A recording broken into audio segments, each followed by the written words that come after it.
Welcome back to another episode of the What We're Watching podcast. I'm Megan. And I'm Jeni, and today we're talking about The Proposal. One of my all-time favorite movies. I knew that. I'm so excited to talk about this. I was like, I feel like Megan really loves this movie because I think it's been on our list for a long time.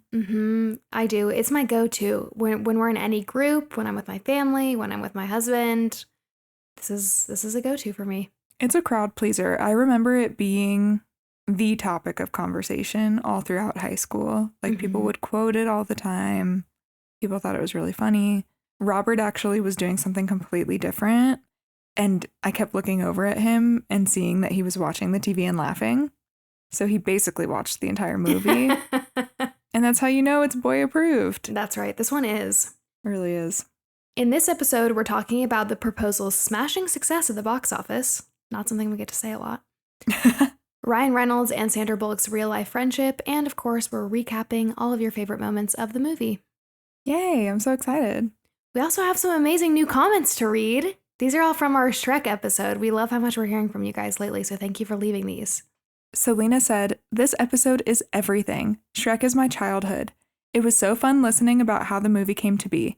I bet Nick Cage is kicking himself for not taking the role. Love your podcast. You girls are awesome." Aw, thank you so much. Thank you. I bet he is kicking himself. I would be. His reasoning didn't Does track not for hold me. up. No.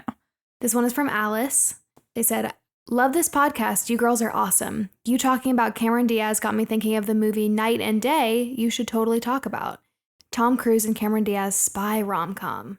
I have never heard of that. Me either, but it sounds like something we would love. A spy rom-com with Cameron Diaz. Alice, you get us, and I trust you. I'm going to watch it.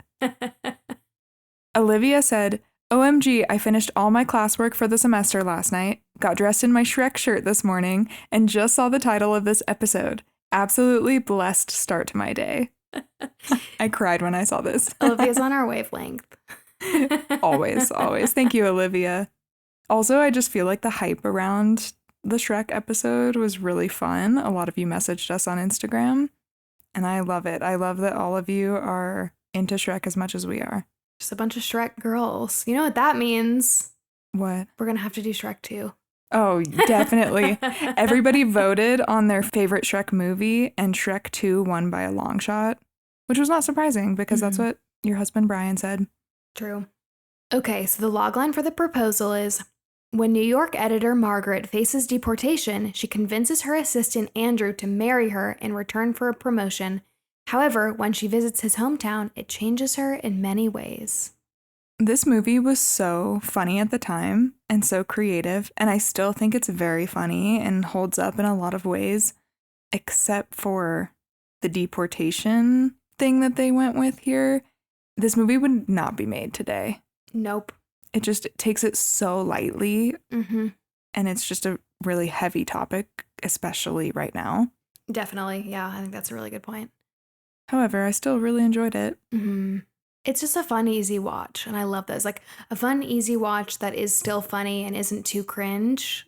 Yeah, and you know that it, like, unlocks the nostalgic parts of your brain, which is my favorite thing, when, like, you start singing what they're gonna sing before it even happens, which happens many times in this movie.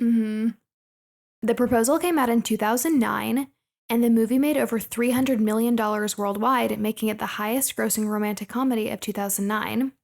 And it was also Sandra Bullock's return to the rom-com genre after several years off. Oh, interesting. So this one did very well. Crushed. So I guess it's not a surprise that it's still kind of a crowd pleaser. Although a lot of the movies that we talk about were like, it bombed at the box office and then everyone found it later on streaming and loves it now, but not this one. Nope. So although the scenes take place in New York and Sitka, Alaska, most of the movie was actually filmed in Massachusetts. The scenes that take place in Sitka were actually filmed in a town called Manchester by the Sea in Massachusetts. Cute. And I also read that I think the entire film was originally set in New York, and then they changed it to the fictional town of Sitka, Alaska after several script rewrites. Okay, so maybe she went to visit his family in New York somewhere. Or they live in New York, so maybe like the family came in town or something, or maybe he was originally from there. I don't know, like from upstate. I'm not sure. I think the setting of Alaska is just, it makes it unique. Mm-hmm. And so I'm glad they went with it. Agreed. It also sort of like is far enough away that it gives them this little bubble. I'm thinking of like How to Lose a Guy in 10 Days kind of does that, although they do that fully in New York. So I guess maybe they could have done it all in New York. But I like that it feels like they're away from reality a little bit and like disconnected. It like gives them the opportunity to develop their relationship. Mm-hmm. Good point. So I liked it. So it's funny watching this movie knowing that it was actually filmed in Massachusetts because a lot of the like shots of Sitka have signs that say like welcome to Sitka, and there's the big Alaskan mountains in the background, and so they had to green screen the snowy mountains in the back, and then production actually did make all the signs and they like transformed this little town into the fictional Sitka, which I thought was pretty cool. Oh, wow. I didn't know that. I was thinking how beautiful everything was the whole time. I know. It kind of seems like extra work to green screen it rather than just film in Alaska, but what do I know? I don't know. Yeah, I don't know. I don't know how they choose filming locations. Okay, we have to talk about the dream team, the duo that's behind this movie. Are you ready? I'm ready. The Proposal is directed by Anne Fletcher. She is an Oscar-winning director, and she was actually a professional choreographer before, and we've talked about her because she directed 27 Dresses, the movie Hot Pursuit, and Dumplin'. She was also choreographer on a lot of different films, including Bring It On, The Wedding Planner, Ice Princess, and several more. She actually also directed Step Up and Hocus Pocus 2. Oh my gosh. Wait, I kind of remember us talking about the choreographer of Bring It On. Mm-hmm. And so I think we had a fun fact about her in there and I didn't even know. I think we did too. Cool. The Proposal was written by Peter Chiarelli, and I thought this was very interesting. Fellow like screenwriters or people who have taken screenwriting classes will understand this, but the Proposal script actually appeared on the 2005 Blacklist, which is a list of all the best unproduced screenplays in Hollywood. It comes out every year, I believe, and those are like the hot scripts. Yeah, there are so many movies that were on the Blacklist. I'm thinking about Juno. Mm-hmm. There's a bunch of other ones that are not coming to mind right now, but I feel like when we started this podcast, Booksmart was one of them. Mm-hmm. I think we were covering a lot of movies that had been on the Blacklist, so we used to mention it all the time. And now I feel like it's been a while since we've had a Blacklist on here. The Proposal is one. That's cool. It actually makes sense to me. It seems like the perfect movie for the Blacklist. And the writer of this movie, Peter Chiarelli, got his big break thanks to this screenplay getting pulled from the Blacklist, and then he went on to write Crazy Rich Asians. That's why I've heard his name before. Okay. Wow. I know. So the director and the writer of this movie, I feel like have been involved in a lot of different things that we like and have talked about, which is cool. I love that. But separately. A lot of times I feel like we see these duos where they do projects together. Not these two. They've done other projects separately that we've just also talked about, which is cool. Love it. Okay, should we talk about the cast? Let's do it. Let's talk about Sandra Bullock, who plays Margaret Tate. You guys know her from Miss Congeniality, which we have an episode on, Gravity, Bird Box, The Blind Side, Ocean's 8, While You Were Sleeping, many other things. I love watching interviews of Sandra. She goes by Sandy to like everybody that knows her in real life, which I think is very cute. And she comes across just like, to me, very likable and sweet. And she actually said in interviews about the Proposal that playing this like tough, colder personality like Margaret, her character, was a big challenge for her because it's so different from her actual personality. And then watching her do all these scenes where she is like really tough and like really cold in the office just made me feel like it was probably really fun. That's interesting because I think she pulls it off so well. Mm-hmm, totally. I wouldn't even think that would be hard for her. I also read that Sandra and Ryan Reynolds were already friends before filming, and their chemistry in this movie and the infamous like nude scene where they smack into each other, we'll talk about it later, got a lot of media attention. So intrigued by that because I feel like that's always interesting. That's funny that you say that because actually, and maybe it's just because, how do I put this? Now I feel like I know a lot more about Ryan Reynolds than I did back when this movie came out. Sure. And something I was thinking in the movie was, I don't know if they have a lot of chemistry. Really? I was like, I don't know if they're a good match. I will say it doesn't come across as like inevitable as like the How to Lose a Guy in 10 Days dynamic where like Yeah, they're acting like they don't, like they're putting on a front like they like each other, but we can tell that it's always there underneath. Here, I sort of agree. Like, it takes a while to like see it. And then I was thinking, because I was watching it this time critically, like she does sort of flip in like an instant almost to be warm to him. And that is kind of weird because we don't see a lot of like explanation for why, you know? Yeah. But I just love them, so I think it just went over my head. Everything from the kiss onward, I think, is like a flip. Yeah. I don't know why. Yeah, no, that's a good point. Speaking of that nude scene where they smack into each other, actually, I think I read quotes from both Ryan and Sandra being like, no, it was not sexy. It was choreographed like a stunt, and the set was completely closed, which I think is nice. There weren't a lot of, people watching. And then obviously Sandra wore like boob covers and then flesh-colored underwear to like make it look like she was actually naked, even though she wasn't. And apparently she kept yelling, "Ryan, I'm so sorry," during takes. And I read a different quote from him just saying how awkward it was, and just like, it's funny that ended up being something that was picked up from the movie by so many people for saying like it was scandalous or like they had a lot of chemistry in it when like they thought it was so awkward to film. Yeah, that is funny. The power of acting and editing. True. So Sandra won an Oscar for The Blind Side the same year that The Proposal came out, which I thought was interesting. We can touch on her personal life a little bit. We dove deeper into this in our Miss Congeniality and our Practical Magic episodes. But she was married to Jesse James from 2005 to 2010 and adopted her son Lewis in 2010. And then she later adopted her daughter Layla. And they have a very sweet family. And she keeps them pretty private and actually stepped away from acting a few years ago to focus more on them, which I think is cool.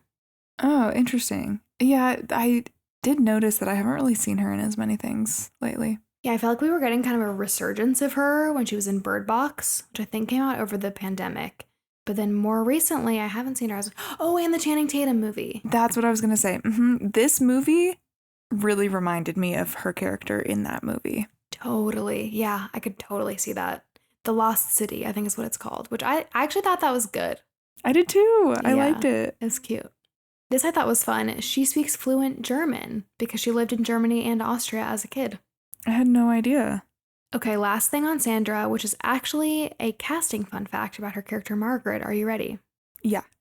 Julia Roberts was originally offered the lead role of Margaret Tate, but she turned it down because something I think went wrong during their salary negotiations.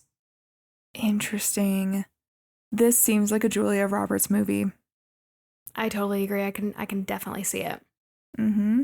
Other actresses considered for the role included Charlize Theron and Jennifer Aniston, both of which I could also see. Yeah, definitely. And then when Sandra ended up getting the role, she also signed on as an executive producer, which I think is cool. She got more involved. Good for her. Mm-hmm.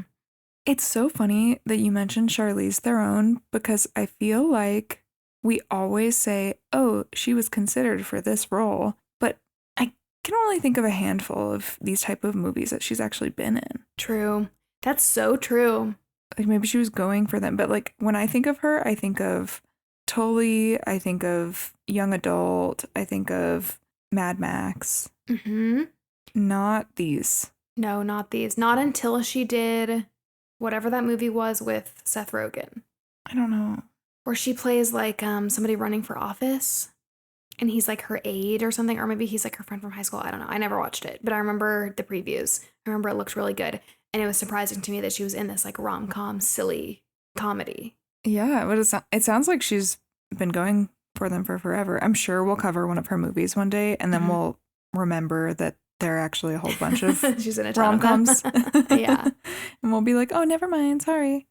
Next, we have Ryan Reynolds, who plays Andrew Paxton. He's from Deadpool, Free Guy, The Adam Project, Just Friends, Definitely Maybe, The Hitman's Bodyguard, and many other things. I would actually love to cover some of these movies, so if you guys have specific Ryan Reynolds requests, definitely let us know. So I read that he was done with romantic comedies and action comedies when The Proposal came out, but he took this role because he liked that Andrew wasn't a classic nice guy. He was also a little bit snarky.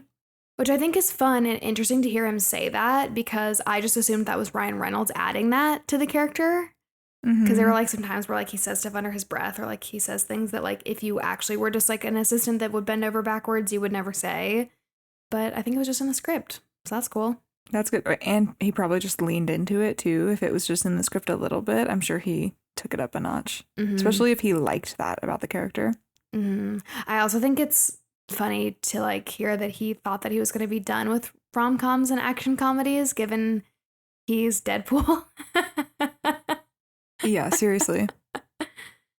So this is fun. I always forget this, but Ryan Reynolds was married to Scarlett Johansson at the time that The Proposal came out. I forget that too. They actually got divorced officially in 2011, which was 2 years after The Proposal came out. And then he married Blake Lively in 2012, a year after that. Ah, pretty quick. Pretty quick. He is interesting because he's made fun of The Proposal a few times in interviews, but I also think it's kind of just his personality because he has also said that it's one of his favorite on-set experiences that he's ever had. Wow, that says a lot, actually. Yeah. Something I'm sure you guys know about Ryan is that he has sort of leveraged his celebrity to become a big business person. So he has a stake in several businesses, including a gin company called Aviation Gin, Mint Mobile, which if you're like me and you listen to a lot of podcasts, you definitely hear his voice on all the Mint Mobile ads all the time. And Wrexham AFC, which is a Welsh soccer club. There's actually a whole like docuseries about this soccer club. My husband is a big soccer fan, so we have watched it. And he owns the team with the guy from It's Always Sunny. What's his name? The guy from It's Always Sunny. Robert would be so mad that I don't know. Oh, Rob McElhenney. Yes, name. Rob. He looks like Pete Wentz to me. That's all I ever think about. I could see that. Something else I always forget about Ryan is that he's Canadian, which I think is funny in the context of this movie, given Margaret is Canadian. Yeah. And he actually started his career on a Canadian teen soap opera called Hillside. Cute. Yeah. Our Canadian listeners, you'll have to let us know if you watched that. I would love to know. Yeah, I read that it was called Hillside, aka 15. I don't know what that means. I don't either. They changed the name of it? I don't know. Oh, got it. The TV series is called 15 in the United States, but it is known as Hillside in Canada. I see. But if you look it up or look up episodes, it always says 15 parentheses aka Hillside or vice versa, Hillside parentheses aka 15. So whatever. Okay, that's confusing. Funky. Next we have my favorite, Betty White, who plays Grandma Annie. Gammy Annie, right? Gammy Annie, that's right. Wait, can I just say, I love Betty White so much. I actually don't know that much about her. So again, I feel like maybe I shouldn't like publicize this. But Robert, specifically my fiance, really loves Betty White and always has. Oh. And when I was looking at the USPS website to see what stamps to get for our wedding save the dates, I saw that they had just released a limited edition Betty White stamp. And so we purchased them and we put them on our save the dates. What? Oh, I need mine to come now. I think yours got lost in the mail, girl. I'll send you a new one. I want a picture. Just send me a picture. That's so cute. Yeah, I love the stamps. They're very cute. So highly recommend if you're mailing anything, get the Betty White stamps. They're fun. That's so fun. I was telling my mom that we were recording this episode. And you know, my parents love to give us flack for forgetting to cover some of the older cast members sometimes. I know what you're going to say. My mom goes, don't forget to talk about Betty White. You know who that is, right? I was like, yes, Mom, we're talking about Betty White. Okay, Betty White transcends generations. Absolutely. Everybody knows Betty White. Yes. And it would be a crime if we forgot to cover her. But I really don't know much about her, so fill me in. Okay, let's get into it. Betty White is from The Golden Girls, Hot in Cleveland, The Mary Tyler Moore Show, The Proposal, Lake Placid, You Again. So many things. You guys all know her. She was actually 87 when she filmed The Proposal. And I read some of the interviews where she was talking about The Proposal, and she said that she loved playing the mischievous grandma role. And she also called Sandra Bullock a comedic genius. Cute. That was lovely. I think she's a comedic genius. Agreed. She had really good relationships with both Sandra and Ryan, it seemed. She actually had this hilarious ongoing joke with Ryan during press interviews where she pretended to be sweet and grandmotherly. She just was sweet and grandmotherly to everyone, but then she would treat Ryan just like dirt publicly. And there's this viral, like, fake behind the scenes video where she snaps at him and he calls her a national treasure, but also kind of a demon. I love that. Yeah, it was cute. They had this little bit going on. Something very cool about Betty White is that she was obviously on TV for decades, and she was one of the first women to produce her own sitcom. Wow. She produced Life with Elizabeth in the 1950s. Ugh, go off, Betty.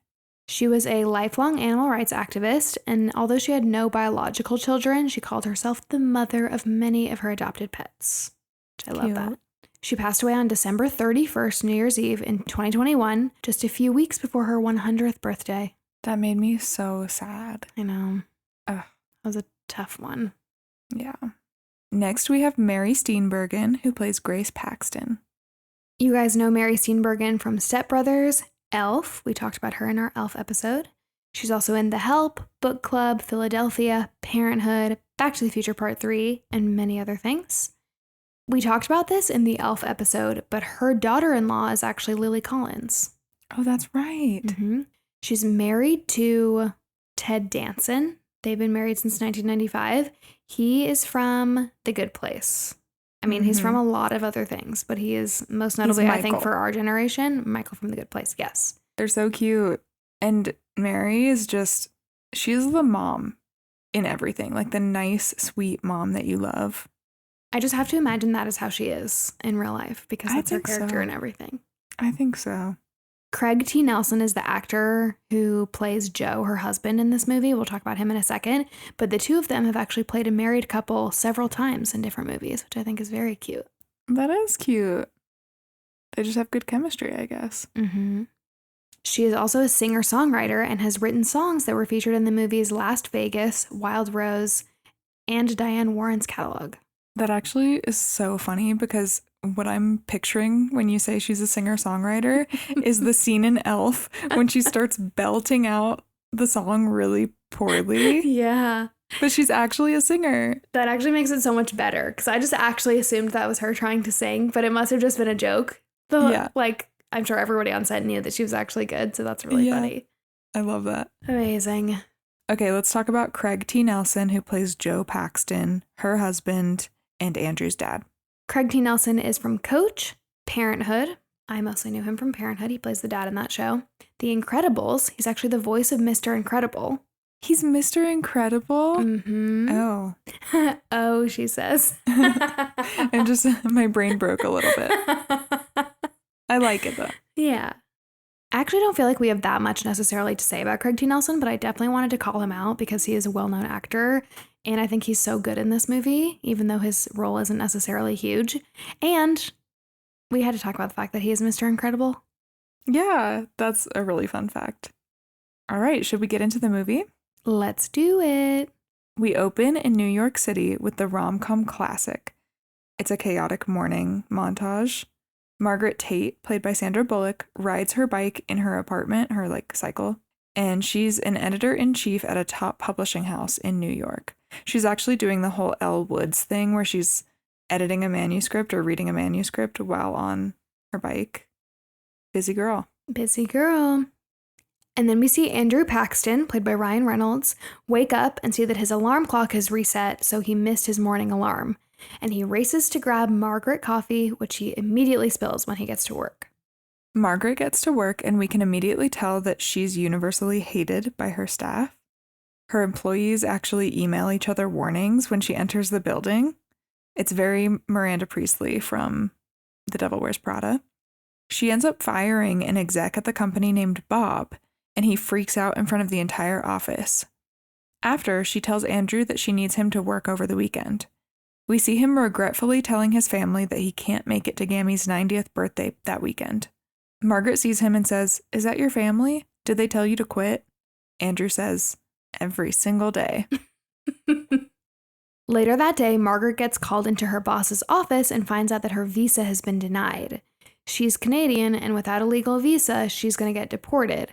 But if she gets deported, then she's going to lose her job. And they tell her that Bob, the guy she just fired, is actually who will take her place if she leaves. And so her solution is blackmail. In this moment of panic in her boss's office, she blurts out that she and Andrew are engaged. And with no time to think, Andrew just goes along with it. I think because he's just so used to doing whatever she wants. And in this meeting, as she's explaining this, Margaret kind of awkwardly says, "We're just two people who weren't meant to fall in love, but we did." And then we see the news spread across the office. Everyone is messaging about it. And then after they leave Margaret's boss's office, Margaret tells Andrew that if he doesn't marry her, his dreams are dead because Bob will fire him as soon as he takes over and everything Andrew has done will be for nothing. Yikes. Yikes. That is emotional manipulation, people. Not great. A great way to start a relationship. Later, at the immigration office, Andrew and Margaret meet Mr. Gilbertson, played by Dennis O'Hare, a sharp-eyed officer who warns them that marriage fraud is a felony with real prison time. But Andrew says, "The truth is, we're just two people who weren't supposed to fall in love, but did," repeating Margaret's line from the office. He also says they had to keep their relationship a secret since he was being promoted to editor. So he's blackmailing her back because now it's public information that he is going to get promoted to editor, which is not something that's been on her radar at all. To test them, Mr. Gilbertson schedules an interview where they'll have to answer questions about each other to prove their love. They also say they're going to Alaska for Gammy's 90th birthday this weekend to tell Andrew's whole family about what's happening.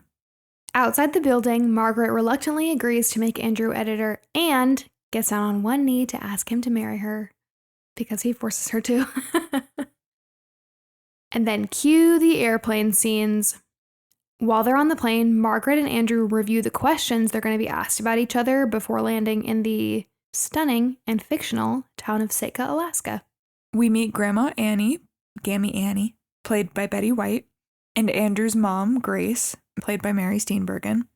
Annie is instantly suspicious, and she immediately asks Margaret if she prefers to be called Margaret or Satan's mistress because she's heard it both ways. I loved this. The family must be so confused why his boss that he hates is now his girlfriend. And it's so hard because it's not like he can take them aside and be like, "Listen, this is for show, but it's going to make my career dreams come true. So just trust me for a second. Yeah. I don't want to do this either," because then he could go to jail if the immigration officer then talks to his family. So it's a tough sell. It's messy. Yeah.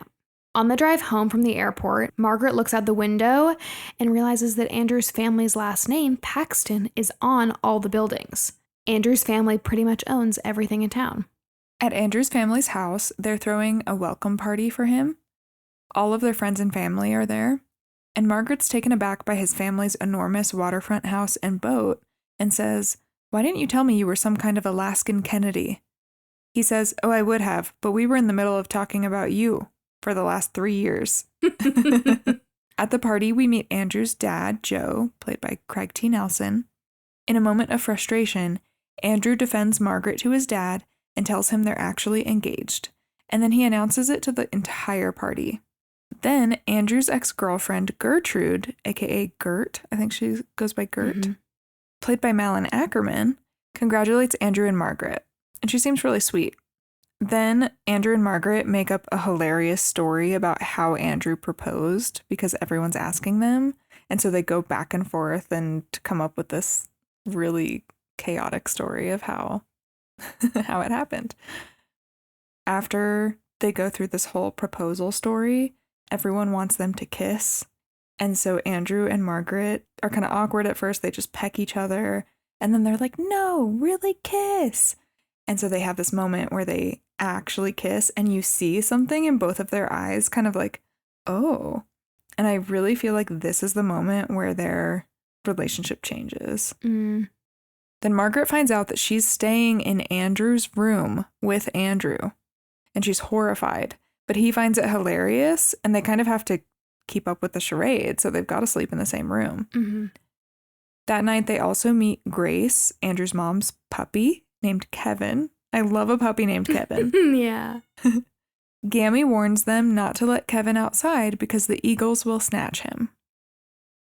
The next morning, Margaret goes outside to take a phone call and leaves the door open. Kevin gets out, and immediately an eagle does snatch him.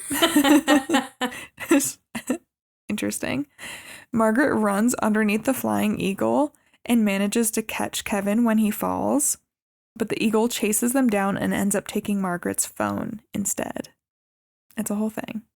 Back at home, Andrew's dad lectures him about how he needs to come home and take over their family businesses. And we can tell they've had this conversation many times, and it's like always ended the same, and it's become a point of tension for them.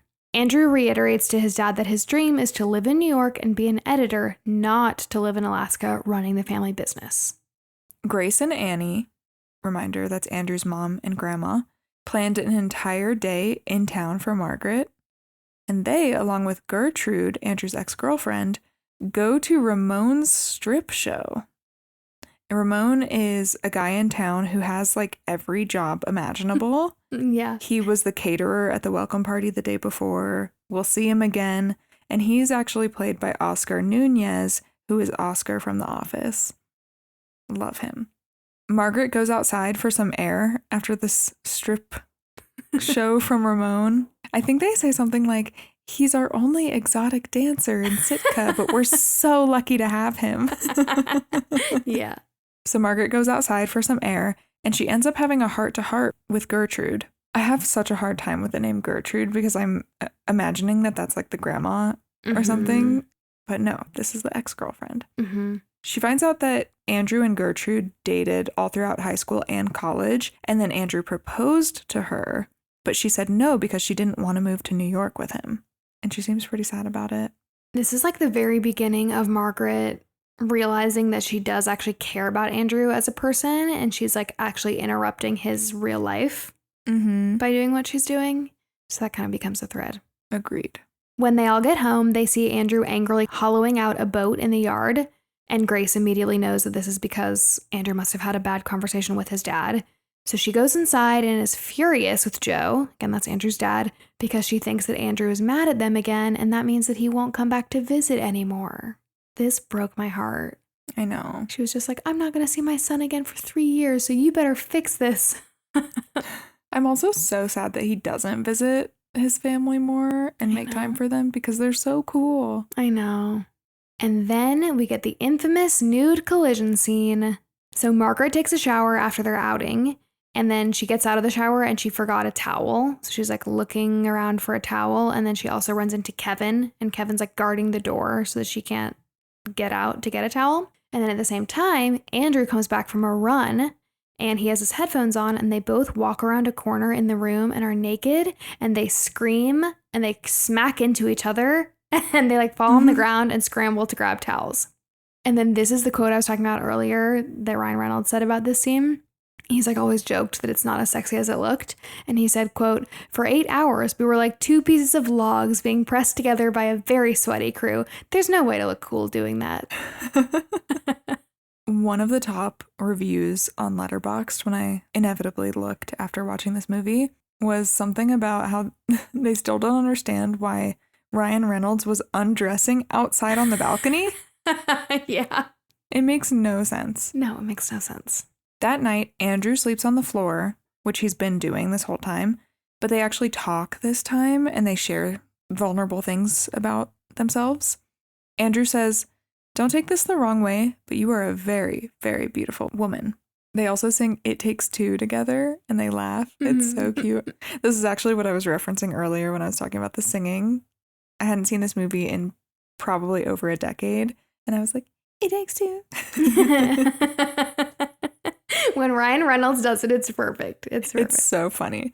In the morning, Margaret tries to look cute before Andrew wakes up. So again, this is like we're starting to get the hint that she actually likes him. She like does the thing where she like pinches her cheeks and like I think she like puts on lip balm and like smooths her hair or something and then like lays back down carefully. But then before Andrew wakes up, Annie and Grace come to the door with breakfast. So Andrew quickly jumps up into bed so that they don't suspect anything. And they act like they slept together in the bed the whole night. And when the ladies come in, they say that they want Andrew and Margaret to get married tomorrow at their house in Alaska. And Annie guilts them because she wants to see her only grandchild get married before she dies. On her 90th birthday, which, by the way, never comes up again. But they're like, why would we get married on your birthday? And she's like, that would make me so happy. And then we never say happy birthday to Gammy. No, you're right. Which is the whole reason for this trip, right? Yeah. They agree. And then after Annie and Grace leave the room, Andrew freaks out and is just, spiraling about if everybody finds out. And Margaret is comforting him and like rubbing his shoulders like they're a real couple. And then they both realize that they're like touching and they both get very awkward and Margaret leaves to get some fresh air. So as Margaret is biking in the woods, trying to get some fresh air, she runs into Annie chanting around a campfire.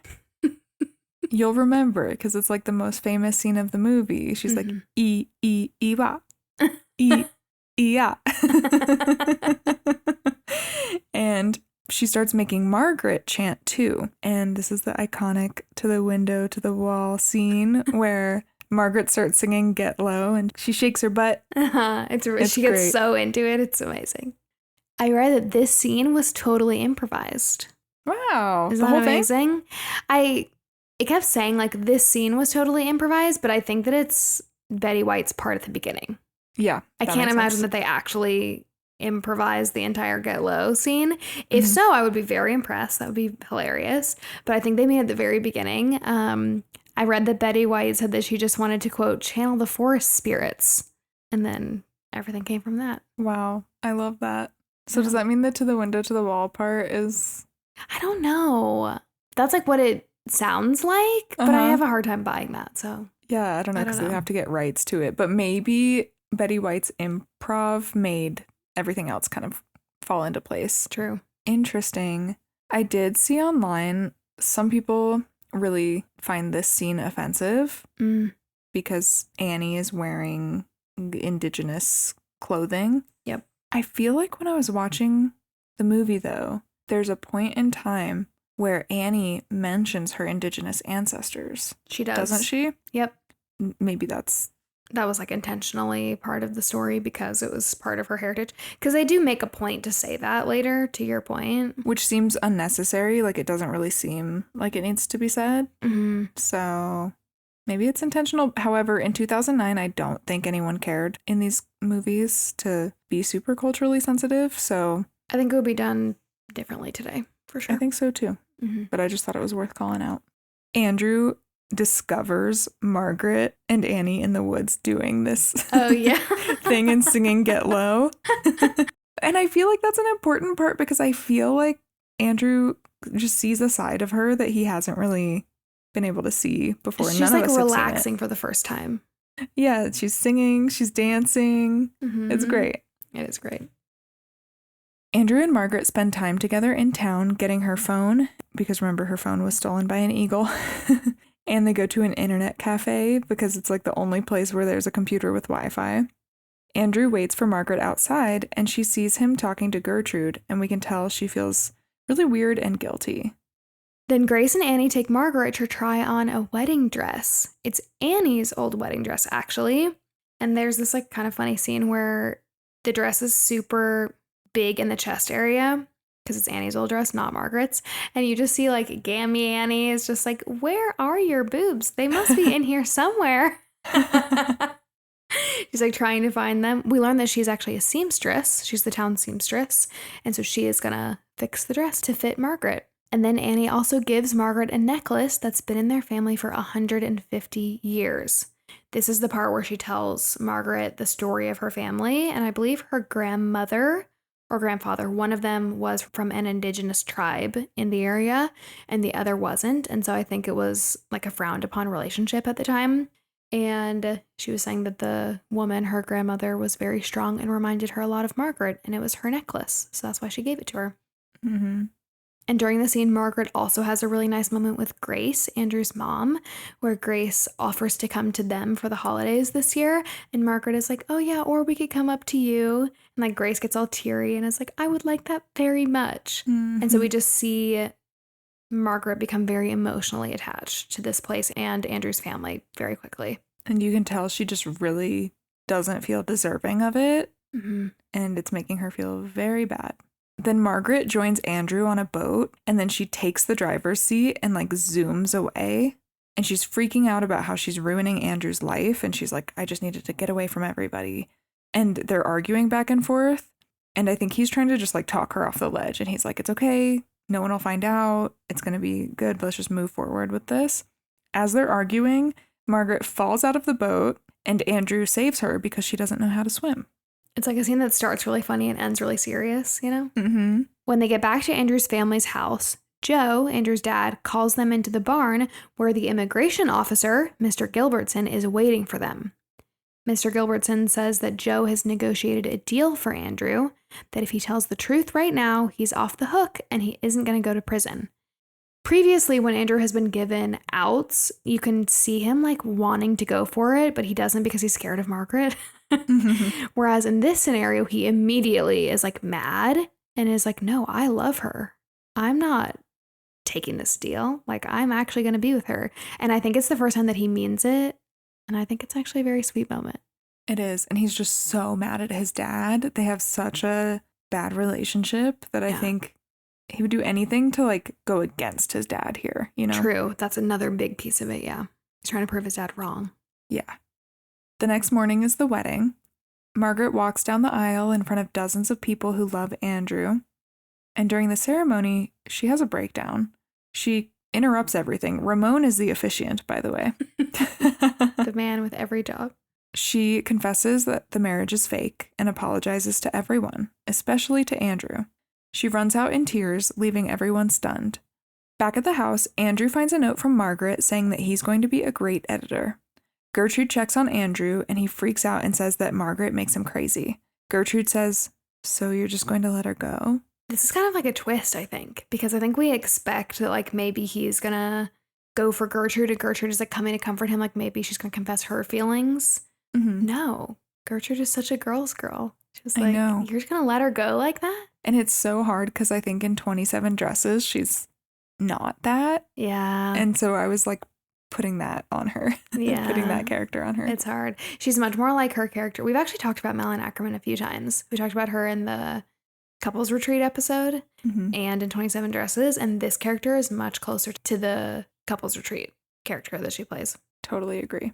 After Gertrude says that, we cut to Margaret on the boat to the airport with the immigration officer, Mr. Gilbertson, who says that she'll have 24 hours once they're back in New York City to leave the country. At the wedding reception, Annie has a heart attack and gets loaded into a plane. On the plane, Annie makes everyone promise to get along as her dying wish and says, the spirits can take me now. And she's all like hooked up to oxygen. But then her eyes flick open and she says, I guess they're not ready for me. And she tells the pilot to take them to the airport instead of to the hospital. And we find out that she faked the whole heart attack just to make everyone get along and get them to the airport in time. Mm-hmm. And they get to the airport, but they end up missing Margaret's plane. Just barely. Mm-hmm. Back in New York, we see Margaret packing up her office and Andrew shows up. And Margaret like brushes him off at first. Like she goes back to old boss Margaret, where she's just like not really acknowledging his existence. But then he yells at her and he tells her to stop talking. And then he gives this whole speech about how he feels about her. And at the end, he says, Margaret, marry me because I'd like to date you. And she says, trust me, you don't really want to be with me. But he says he does. And they kiss and the whole office cheers. Yay. Yay. Then we cut to the immigration office where they're about to do their interviews.